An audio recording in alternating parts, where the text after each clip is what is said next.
Hello again, everybody. I hope you found a lot of success in your first few projects. It is a lovely Sunday here, and I'm excited to record another lesson for you guys. My fantasy football team is doing amazing. They're winning 165 to 70 something right now, so I am in a chipper mood, and I might be cracking jokes the whole time, so watch out. Be ready to laugh.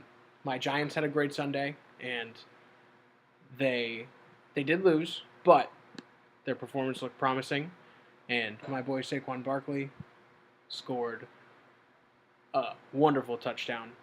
So I'm very optimistic about the season, and I'm in a good mood. So I'm ready to teach you guys a little bit about some musical topics pertaining to making drum beats. So the first thing we have to go over is tempo and steady beat. Now, these are probably words that you've heard before, but you need to know exactly what they mean. They go hand in hand. So the tempo means how fast or slow something goes. And your number for tempo right here explains beats per minute. So if your number is 79, that means that there are 79 beats in 1 minute. Yeah? Now if I turn it down to 60, these beats will equal 1 second. So like a clock, you'll hear it like this. Those are exactly 1 second long. So 60 seconds in a minute, 60 beats per minute. 60 beats per minute is pretty slow, so I'm going to bring us up to about 80. And you can do this lesson whatever tempo you feel comfortable, but I'm going to show you at about 80 beats per minute to make sure you get it. So 80 beats a minute sounds a little bit like this.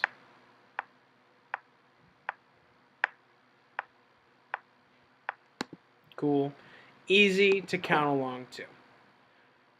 Now the next thing we need to talk about is these little segments right here, are called bars. Because of our first project, we had a 16 bar limit.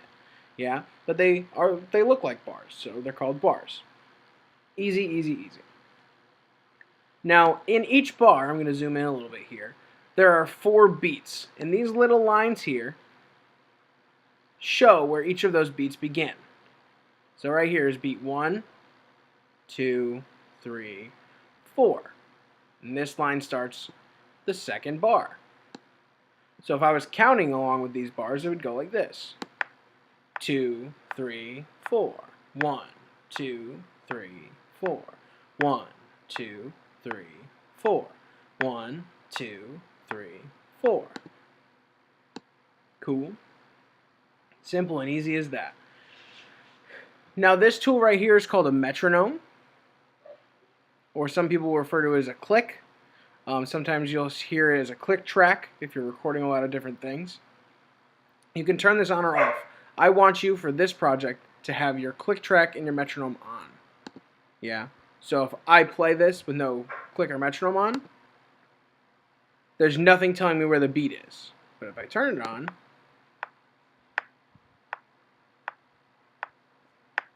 there's a nice sound for me. And that sound is the steady beat. Cool. Easy as that. Now the next thing I want you to do is go over and pick an electronic drum kit. You can eventually work with the regular drum kits, but for now, the electronic drum kits are going to work best with our little keyboards that we have here. I'm just going to pick a random one of these sounds that I think will sound cool.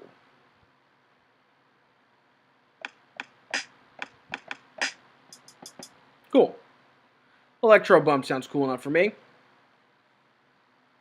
Alright, now I want you to take a look at your MIDI keyboard, which is the piano and drum pad thing that you have attached to your computer.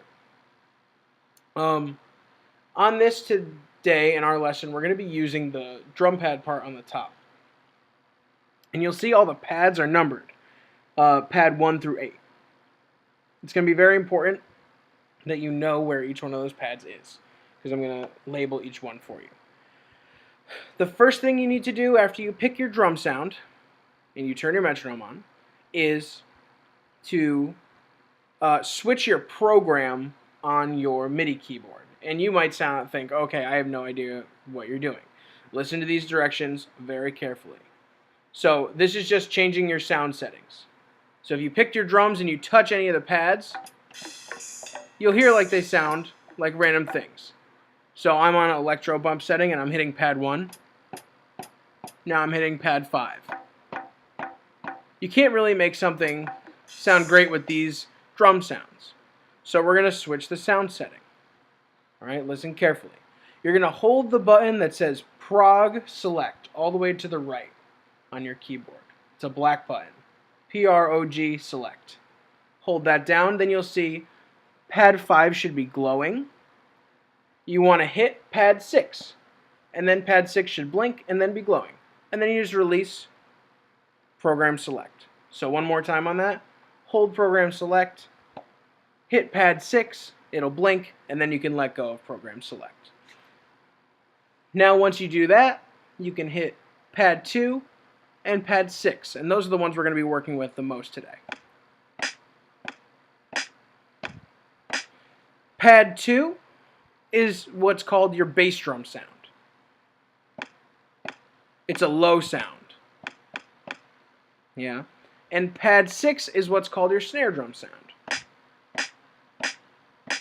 If you've ever seen a drum set before, your bass drum is the big drum that's on the floor, and your snare drum is the one that's in between your legs. Yeah. And then also pad 3 is what we're going to be using today. It's that little ticky sound. That's called a hi-hat. That's your hi-hat sound. Cool? Alright, so you should be good on that. The next thing that we're going to do is record a basic drum beat. Alright? So there's 3 parts to your basic drum beat. You have a hi-hat part, you have a bass drum part, and you have a snare drum part. Your hi-hat part for now is going to go right along with your steady beat. So if I'm counting this, 2, 3, 4, 1, 2, 3, 4. It's going to go right along with that. So it'll sound like this. 1, 2, 3, 4. Now it'll be a little harder for you to keep a steady beat.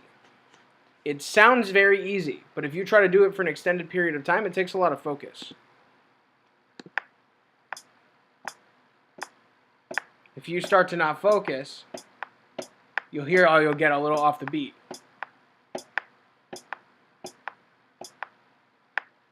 Sometimes you'll even have to stop to get back on.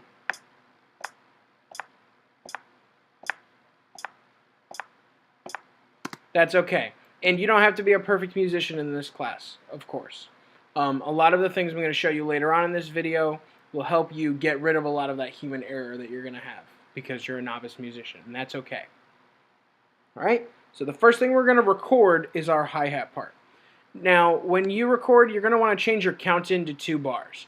If you have it at 1 bar, it'll only give you 4 counts before you start recording. This is your record button, by the way, so if you have it on 1 bar, it'll go like this. You might not be ready for your count in. Ready, start. Usually that's not enough time for me, so I always set it to count in 2 bars. So I have more than enough time.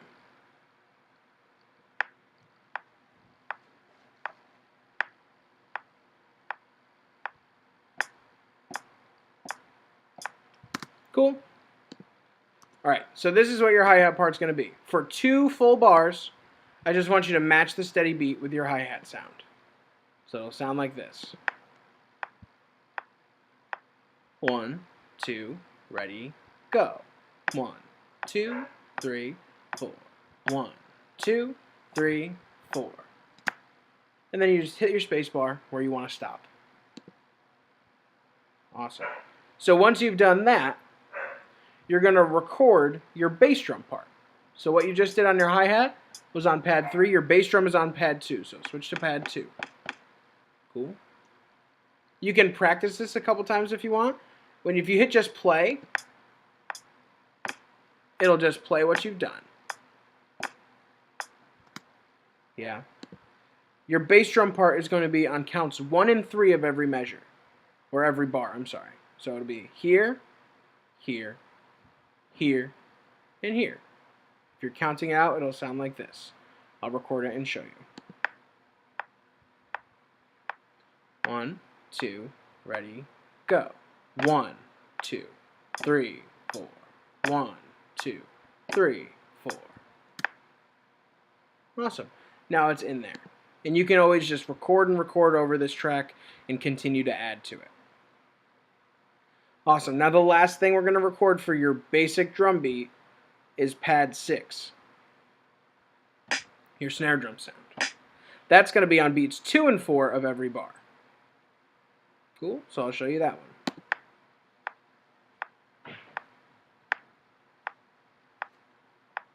1, 2, 3, 4.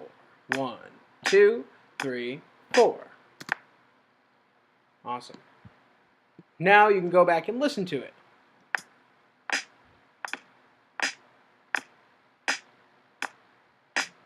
If you want to listen to it without your metronome to check and see how it sounds, you can.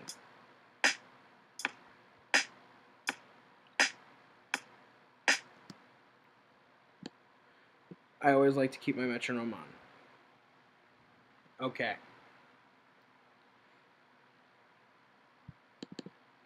So I want you to double click like I just did on your track or your recorded space. Yeah.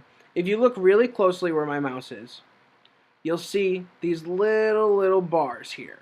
Now these are lining up with where every beat is. Yeah. So this is beat 1, this is beat 2, this is beat 3.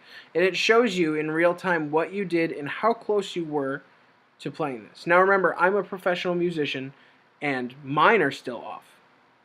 Yeah? If you look really closely here, this isn't on the line. This isn't on the line. This isn't on the line. So there's this awesome thing you can do called quantizing. And it gets rid of all your human error. So you click and you select all the notes that you want to fix. So I selected everything I did. Then you come over here where it says time quantize and you hit the Q. And watch right here on all these notes that aren't on the line, they go to the line. Now listen to what it sounds like.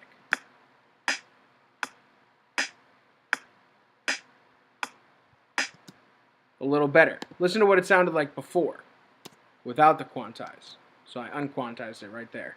Listen to what it sounds like.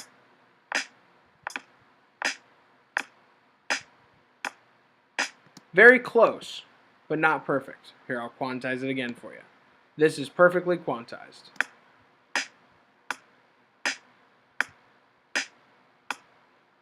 Everything's right to the beat. Cool?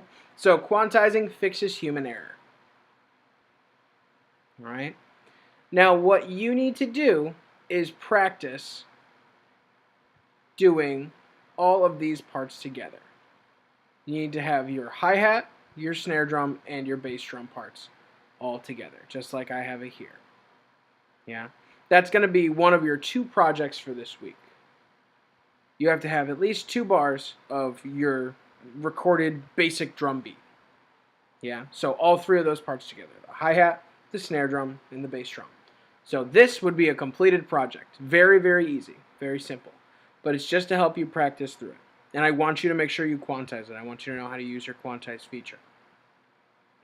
Your other project, this is the more involved one. You're going to be creating another song in the pop song formula, but in each of your sections, A, B, and C, you're going to have at least 1 recorded track. Now it can always be something easy, like it could just be a steady beat on the hi-hat. It could be something a little funkier. If you want to record it in, that's fine. Always stay to your steady beat. I will be around to help you out with that also. If you have any questions on how to make something a little easier or harder, let me know. If this you felt was too easy, recording each one of those instruments on its own, the bass drum, the hi-hat, and the snare drum, I'm going to show you a little harder version of it. Cool. So this will be a little more difficult for you. You're going to try to put a finger on each one of those pads. So a finger on pad 3, a finger on pad 2, and a finger on pad 6. Yeah. Now this is just for your basic drum beat pattern. If you felt it was too easy to just record each part, this is how to make it a little harder for you. You're going to play each part at the same time. So you have your steady beat here.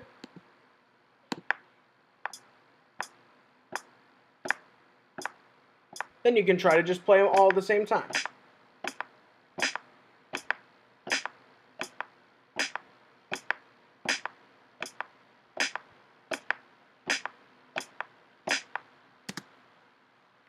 Cool? I can walk around and show you that one too. That might be a little too difficult, but if you understand the concept of how those three work together, it could be easy. Try to record all three at the same time. Try to record two at the same time. Those will always make it easier. But if you need to, just record one instrument at a time. Hi-hat, bass drum, snare drum. Pad 3, pad 2, and pad 6. Cool? Here, I'll show you one time how to record all three at the same time. Ready, go.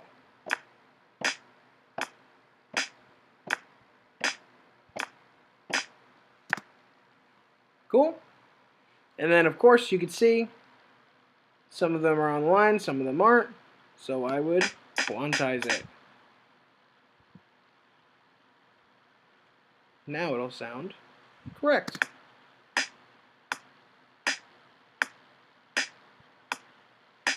So for quantizing to work, also, you need to be very close to what you were doing. You have to be a little bit on or a little bit off. If you are very, very far away from what you're doing, or from what you want, it might not come out the way you want it to sound when you quantize. Cool? Okay, so you have 2 projects this week. Record your basic drum track, and then create a new song in Pop Song Formula, and you must have 1 recorded track in each section. So something recorded from here. Alright, y'all. Happy music making. Let me know if you have any questions.